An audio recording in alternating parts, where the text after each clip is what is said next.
Oiê, preciosos e preciosas, tão amadinhos do meu coração. Tá tudo bem com vocês? Nossa, já comecei engasgando. Continuamos sem anúncios nos vídeos. Tá o maior auê aqui na plataforma com esse assunto, né? O YouTube mudou as regras de monetização. Há muitos anos esse canal é monetizado, né? Mas eu não entro nesse sistema de colocar anúncios intermediários, né? Acho excessivo, interrompe as reflexões e os raciocínios de vocês. E com essa mudança eu achei melhor tirar de vez até que o YouTube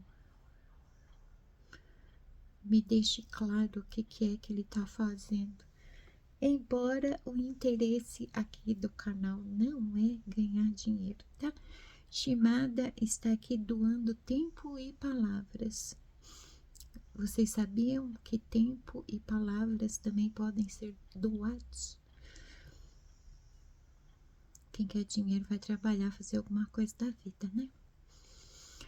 Muito bem. Antes de eu começar o tema, eu quero dizer duas coisinhas para vocês. Vacinem-se. Embora eu tenha um artigo onde eu falo de uma maneira até muito ríspida sobre a vacina da gripe, na época da gripe suína, né? Surgiu a vacina da gripe e eu fui muito crítica em relação a isso, mas eu não estava falando contra a vacinação. Eu estava falando do modo de vida que tornou o sistema imunológico tão eficiente do ser humano preguiçoso. É necessário se vacinar, porque o ser humano, a maioria dos seres humanos, não estão sendo capazes de suportar nem uma gripe. Quem diria que em pleno século XXI estaríamos precisando combater o sarampo? Então, vacinem-se. E a segunda coisinha é: estamos em ano de eleição. Pesquisem notícias, histórico dos políticos que vocês escolherem. Isso é o voto consciente, você ter plena consciência de quem você está escolhendo. Nunca se esquecendo que muitos rostos estão há muitos anos no cenário político, vindo com promessas, muitas delas insanas, e mesmo ali, em lugares onde eles têm poder de mudar alguma coisa, como por exemplo, Senado, Câmara dos Deputados, né? Não fizeram nada. Muita atenção, muita consciência ao escolher os candidatos de vocês. Votem com consciência, tá bom? Muito bem. Vou ver se dá tempo de trazer duas palavrinhas para a nossa playlist Etimologia das Palavras. Não sei se dá tempo de falar duas, porque minha sobrinha quer ver a lua de sangue. E como eu tinha que ter gravado esse vídeo ontem, enquanto ela não me chama, bora gravar o vídeo.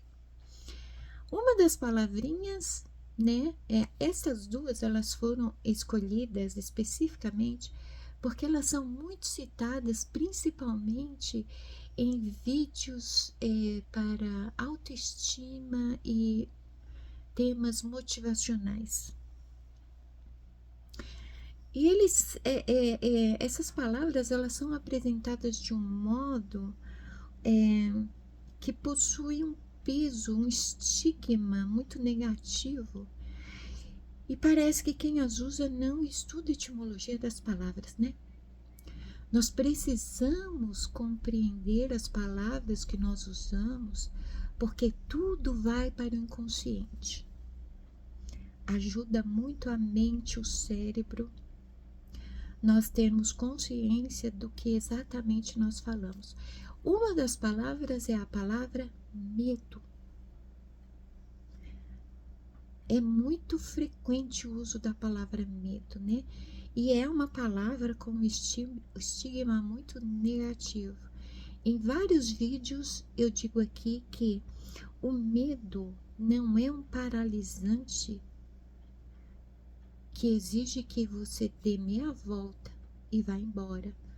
Não é um paralisante que determina que você tem que virar estátua, não. É um alerta interno que diz para você, continua, mas com cautela. O medo é um pedido de cautela e nós vamos entender direitinho esse significado. Eu acho que minha sobrinha vai me chamar. A palavra medo vem do latim metus, que significa temor, inquietação e ansiedade. Dá para perceber a relação? O medo nada mais é do que esses três sentimentos: temor, inquietação e ansiedade. E quando exatamente esses três sentimentos se manifestam? Toda vez que estamos diante de algo inusitado, um território desconhecido, é como começar o ano letivo numa escola, numa faculdade, ter o primeiro dia de aula, você não sabe quem vai ser os seus professores, quem serão os seus colegas de classe. É como o primeiro dia de trabalho. Aquele sentimento de total insegurança diante do desconhecido. Nesse momento, o medo aponta, dizendo apenas: tá tudo bem, vai em frente, cautela, conhece o território, observa, vê como tudo funciona e continua.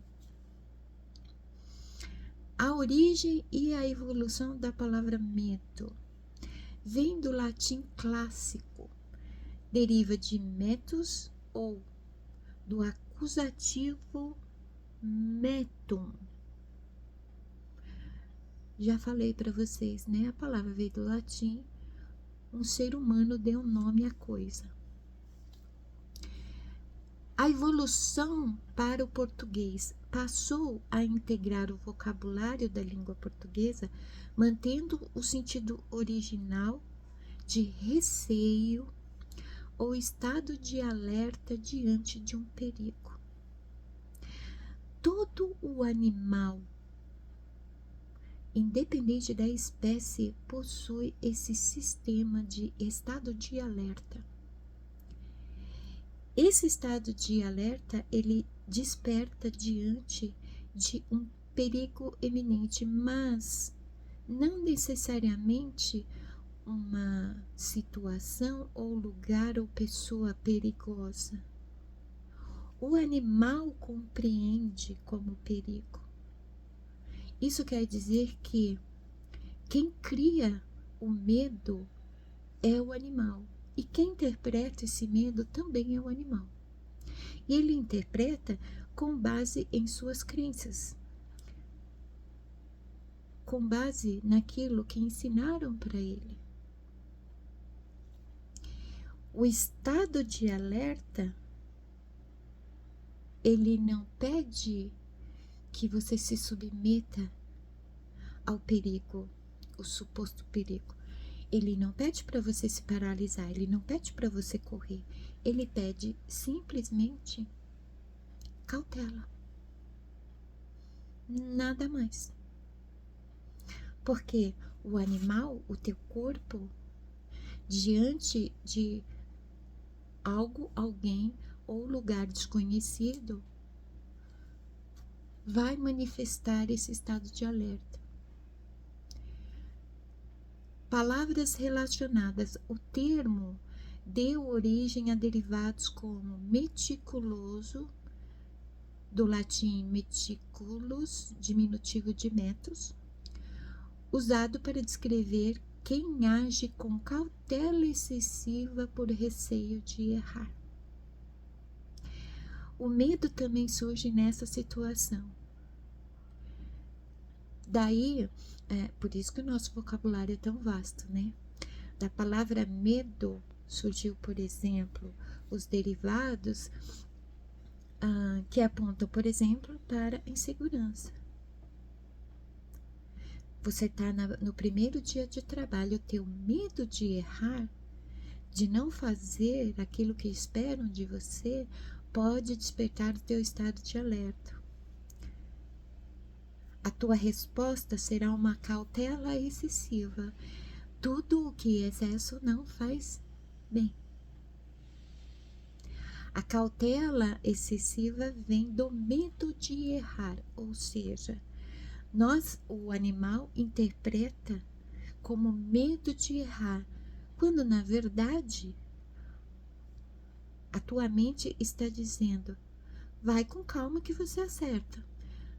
E afinal de contas, errar faz parte de acertar. Quantos erros foram necessários até que você acertasse em alguma coisa?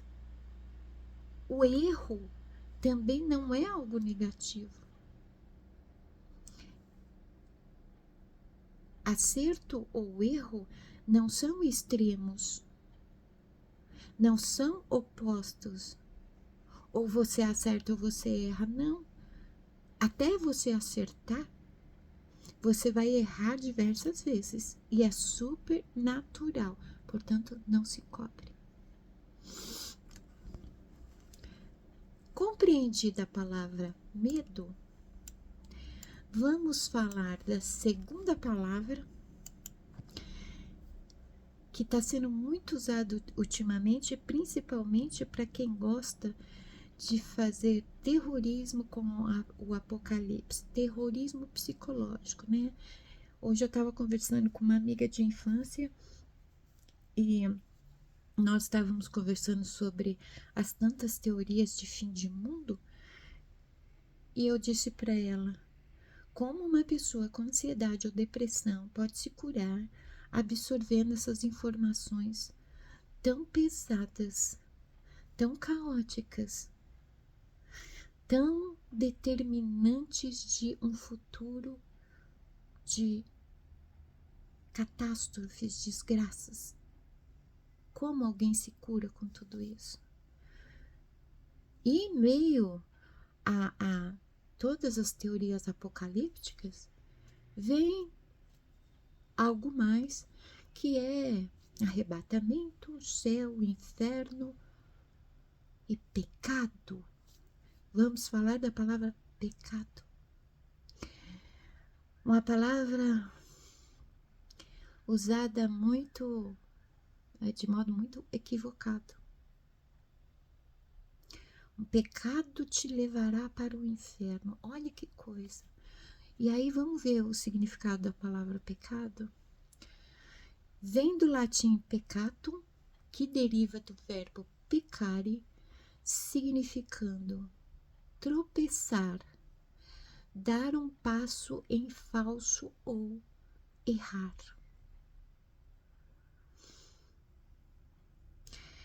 Nossa, eu nem tinha me dado conta que medo e pecado estariam bastante associados. Me diz uma coisa, quando você tropeça de propósito? Você acorda num belo dia e diz: hoje eu tô muito afim de dar uma tropeçada. E pláfete, você tropeça. Às vezes cai, às vezes você consegue evitar a queda. Quando você pisa em falso, torce o tornozelo, você escolheu fazer isso? Tipo, Ai, sei lá, que tédio. Eu acho que eu vou dar uma torcidinha no meu tornozelo. Eu vou tentar pisar em falso. Você escolhe isso? E quando você erra, você decide? Ah, eu tô muito afim de errar hoje. Quando você erra, você costuma errar quando você está tentando acertar, não é? Pois muito bem, o estigma da palavra pecado, capaz de te levar a um inferno e a arder no lago de fogo eterno, significa tropeçar, dar um passo em falso e errar. Não tem alguma coisa errada nisso, não? Se você não decide que você vai tropeçar hoje, você tropeça, e tropeçar é pecado, porque você tropeçou sem querer, porque você não escolhe tropeçar, você vai para o inferno? Será que a palavra pecado realmente existe na Bíblia? Dos manuscritos originais? Fica a lição de casa, né? Origens nas línguas bíblicas originais. No hebraico, significa primariamente errar o alvo ou falhar em atingir um objetivo. Então, você acorda decidido a pecar. Como é que eu vou pecar? Eu vou errar o alvo. Me diz uma coisa, sabe aquela brincadeira com dardo? Todo mundo que se vê diante de um alvo e segura o dardo, todo mundo tem qual objetivo? Acertar o centro do alvo, né? E não é tão simples. Você tem que estar viciado em lançar o dado. É muito treino. Mas quando você pega um dardo, a tua intenção é acertar o centro. E nem sempre isso é possível. A palavra pecado no hebraico significa errar o alvo ou falhar em atingir um objetivo. Falhar em alcançar um objetivo não é um decreto de penalidade máxima. É por isso que nós precisamos continuar e seguir. Talvez quando você busca o teu objetivo, na primeira você não consegue, na segunda você não consegue. Continua, porque uma hora você vai acertar. No grego, a palavra pecado possui o mesmo sentido literal de errar o alvo ou distanciar-se do caminho correto.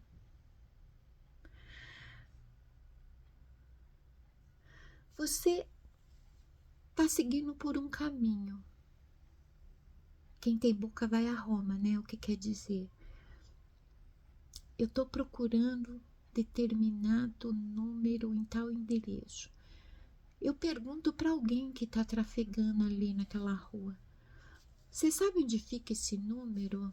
Aí a pessoa de repente te diz: olha, se você entrar naquela travessa, você pega à esquerda e você chega lá. Os atalhos, sabe? Você segue a dica e no final da história você foi parar mais longe do que você estava antes. Ninguém escolhe errar o caminho. Quando alguém pega por um caminho, está tentando chegar a algum lugar. Ou seja, no grego, o significado é no sentido literal. Errar o alvo, ninguém erra o alvo de propósito, todo mundo erra o alvo tentando acertar o centro do alvo ou distanciar-se do caminho correto. É como você está na praia ali no mar. Você está ali brincando, se divertindo. Quando você olha para a areia, você não se deu conta que você se distanciou do ponto onde você estava. O erro não é algo proposital. Permanecer no erro é, por exemplo, uma pessoa decide que ela quer experimentar determinada droga para ela ter uma experiência. Ela gosta daquilo e ela continua usando, mesmo sabendo que aquilo vai fazer mal para ela. Continuar usando algo que faz mal é uma escolha, não é um erro. O erro aconteceu quando a pessoa decidiu experimentar algo e normalmente experimenta por influência. Até a palavra erro deve começar a ser vista de outra forma, porque é a palavra erro, medo, pecado que cria em cada um de nós a autocobrança, a autopunição, a frustração, a insegurança. Está permitido errar no sentido de nem sempre a gente acerta na primeira. E vocês estão entendendo o que eu estou falando sobre errar, né? Por exemplo, um homem casado decide ter uma amante. Ele está cometendo um erro? Não, ele está fazendo uma escolha, mesmo sabendo que a sua parceira em casa não vai aceitar quando descobrir isso.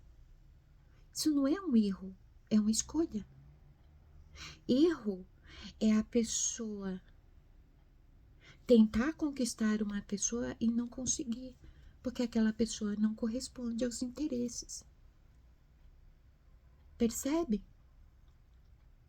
No latim peccatum, adotado pelos primeiros tradutores cristãos para traduzir os conceitos bíblicos, unindo a ideia de transgressão moral à noção de tropeço ou desvio de conduta. Olha como evoluiu a palavra e o seu significado. Foi a partir do latim, através dos cristãos, traduzindo manuscritos que utilizaram a palavra pecado e desvirtuaram o significado. E aí, pecado passou a ser transgressão moral, ou moral a noção de tropeço ou desvio de conduta. Por exemplo, uma religião tem uma doutrina, você infringe a doutrina, é pecado. Por quê? Porque é um desvio de conduta. O que é o desvio de conduta? Desobedecer a doutrina. Desvio de conduta é, por exemplo, eu não me lembro se foi na década de 50 ou de 60, acho que é mais em 60. Os hospitais psiquiátricos eram usados, não era para internar doentes mentais. Era usado para internar pessoas com desvio de conduta. Esse desvio de conduta tinha a ver com algum tipo de transgressão moral. Então, por exemplo, prostitutas, aquelas filhas que não queriam saber de ter aquela vidinha politicamente correta, que não queriam casar bonitinho, que ficava namorando, que não esperavam para casar virgem, tudo isso era considerado desvio de conduta. Ou a moça era enviada para um convento ou para um hospital psiquiátrico. Muitas pessoas acabaram ficando realmente doentes quando foram internadas nesses hospitais, porque eram consideradas pessoas com desvio de conduta. Inclusive, tem um documentário muito interessante que fala sobre isso. Eu vou ver se eu lembro o nome dele. Então, quando você sentir medo, não esqueça o real significado da palavra. Estado de alerta diante de algo, alguém ou situação desconhecida. O erro não é uma escolha, é uma tentativa de acertar. E pecado desconstrói tudo que você entende sobre pecado. Porque no significado original da palavra pecado, ninguém tropeça, dá um passo em falso, erra alvo, desvia de caminho de propósito. Ninguém faz isso por escolha. Acontece. Isso quer dizer que, a partir desse ponto, nós podemos desmistificar esse conceito de inferno. Principalmente levando-se em consideração que, lá do hebraico, que é uma língua